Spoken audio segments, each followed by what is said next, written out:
ही बताना, तो सरकार बहुत बड़ा इनाम भी देगी, पैसा भी मिल जाएगा और लोग मरने से बच जाएंगे, भलाई भी होगी और तुम्हारा धन का बिजनेस भी बढ़ जाएगा। लेकिन आज तक कोई भी भविष्यवक्ता ये नहीं बताया है। कभी बताया? हमने तो आज तक, हो सकता बताया हो, लेकिन हमने आज तक नहीं सुना कि बता दिया हो कि आतंकवादी वहां से चला है, पाकिस्तान से यहाँ पहुंचा है, यहाँ आया है। जब सब जात देख रहे हो, दूरदृष्टि वाले हो, तो ये भी जानते हो, लेकिन ये कोई बताता नहीं। और यही मनुष्य की भूल है, अज्ञानता है। बता दिया कि ये काम कर लो, सब बन जाएगा ठीक। बोलो वृंदावन बिहारी लाल की। तो महापुरुषों की जो वाणियां हैं सबको फीका कर देता है। हमेशा महापुरुष कहते हैं कि फल जैसा प्राप्त करोगे जैसा आपके कर्म है। कर्म से ज्यादा फल मिलने वाला नहीं।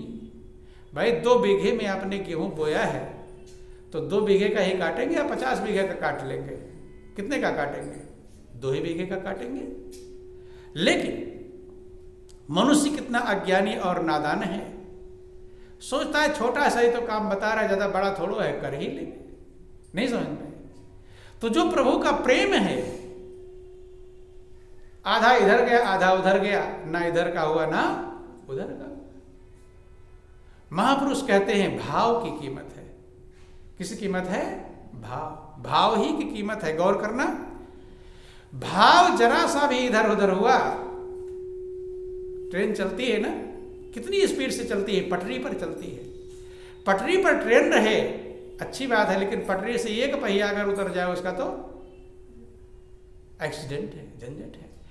ऐसे मनुष्य का जो भाव है ना, भाव ही सबसे बड़ी कीमती चीज है।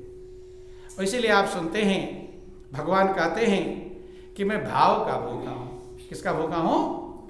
कि भाव का भूखा हूं मैं, और भाव ही एक सार है। भाव का भूखा हूं मैं, और भाव ही एक सार है। भाव से मुझको भजे तो भव से बेड़ा पार है। भाव से मुझको भजे तो भव से बेड़ा पार है। भाव की कितनी बड़ी कीमत है। भगवान कहते हैं भाव उसका भूखा हूं मैं, और भाव ही एक सार है। भाव से मुझको भजे तो भव से बेड़ा पार। कि भाव बिन कोई पुकारे मैं कभी सुनता नहीं। भाव बिन कोई पुकारे मैं कभी सुनता नहीं। तेरे भक्ति भाव की करती मुझे लाचार है। तेरे भक्ति भाव की करती मुझे लाचार है। कहते भाव बिन कोई पुकारे मैं कभी सुनता नहीं। मेरा कोई मतलब नहीं बिना भाव के पुकारता रहे, कितना भी पुकारता रहे, मेरा कोई मतलब नहीं। टेर भक्ति भाव की करती मुझे लाचार है। जो भक्ति भाव की जो टेर होती है, जो पुकार होती है, भगवान कहते मुझे मजबूर कर देती। कौन सी? भाव की। सुनते हैं आप कि गज और ग्राह की लड़ाई हो रही थी। ग्राह खींचता हुआ गज को लेकर चला जाता है। सूंड भी डूबने वाला था, आधा ही नाम आया था। गरुड़ छोड़ नंगे ही पांव पधारे। यहां रात दिन चिल्लाते रहते हैं, कभी भगवान के ऊपर कोई असर नहीं पड़ता। एहसास भी नहीं दिलाते, वादा भी नहीं करते कि हाँ जी आ जाऊंगा। द्रौपदी ने पुकारा था, तो भगवान कहते टेर भक्ति भाव की करती मुझे लाचार है। कि भाव बिन सर्वस्व भी दे मैं कभी लेता नहीं। भाव बिन सर्वस्व भी दे मैं कभी ले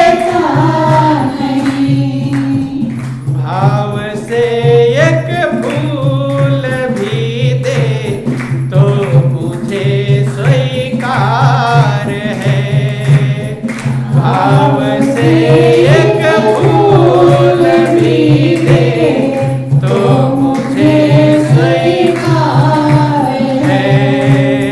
भाव का भूखा हूँ मैं और भाव ही एक सार है। भाव का भूखा हूँ मैं और भाव ही एक सार है। भगवान कहते हैं कि सब कुछ मुझे दे दो, भाव के बिना मैं कभी लेता नहीं। चढ़ाते रहो चढ़ाते रहो चढ़ाते रहो, लेकिन मेरा उससे कोई मतलब नहीं। भाव से एक फूल भी दे, एक फूल अर्पण कर दो भाव के द्वारा, वो मुझे स्वीकार है। और आप सबके अंदर यही व्यवस्था है। कहते जो आत्मा सो परमात्मा। आप सब भी भाव के ही भूखे हैं। अपना गौर करना, रिश्तेदारी में चले जाओ, खूब पैसे वाला हो रिश्तेदार, लेकिन आपके पहुंचने पर भाव प्रेम नहीं पैदा हुआ। सोचा कहाँ बोझ आ गया, नौकर से भिजवा दिया, ले जाओ मिठाई है, फल फूल ले जाओ रख दो। तो व्यंजन तो अच्छे हैं, लेकिन क्या उसमें मिठास मिलेगी आपको? जिसके घर आप गए उसके अंदर भाव नहीं है, प्रेम नहीं है, तो आपको मिठास मिलने वाली नहीं। देखो भाव की कितनी बड़ी कीमत है।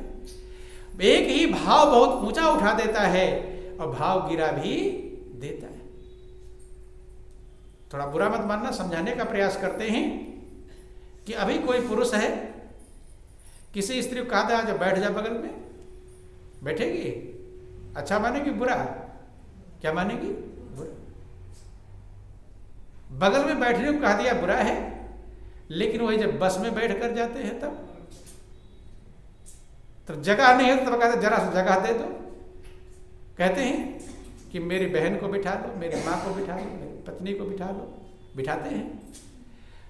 और जब बस उछल रही है तो गिर गिर पड़ते हैं,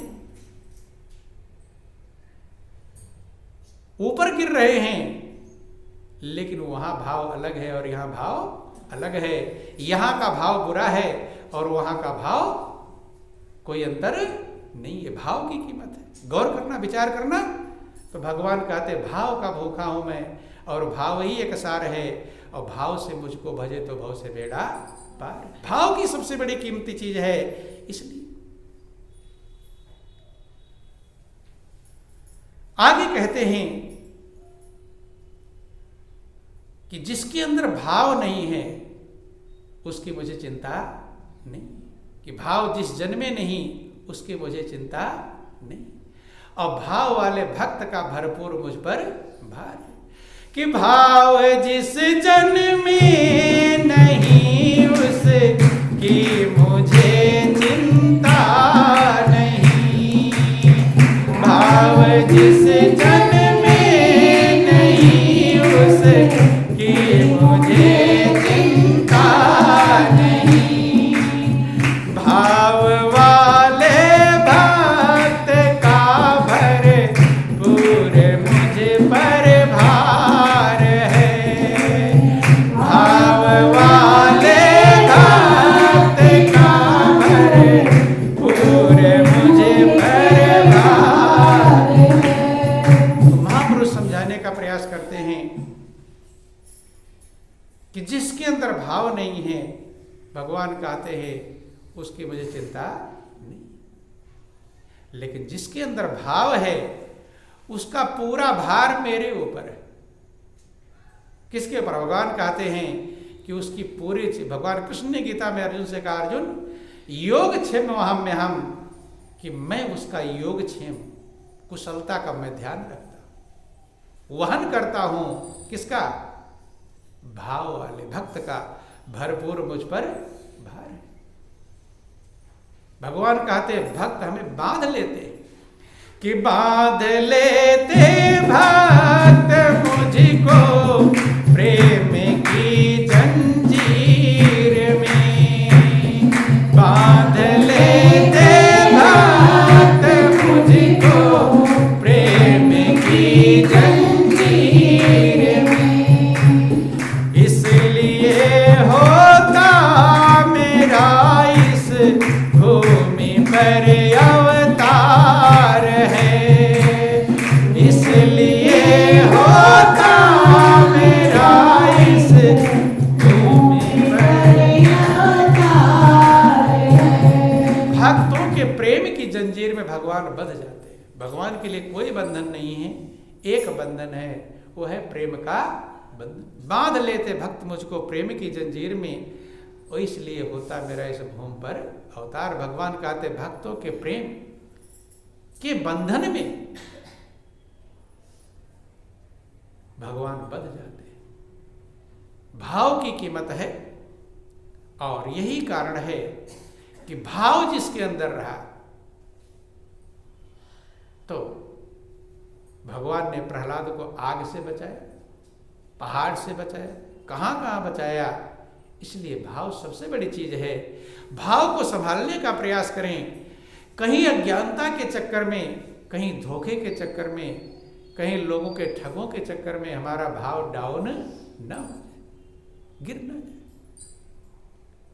100% दूध है तो शुद्ध माना जाएगा, और उस दूध में 10% ही पानी मिला दो तो शुद्ध है, फिर शुद्ध नहीं, फिर पानी मिला हुआ कहलाएगा। यही हाल है भाव का। भाव 100% बनाने का प्रयास करें, और तभी होगा जब हमारे अंदर सद्विवेक होगा, सच्चाई को हम समझेंगे। और अगर हम ये सोचे कि दुनिया का हमारा काम बन जाएगा, सारे काम बन जाएं, आपका जीवन आनंदमग्न नहीं बन पाएगा।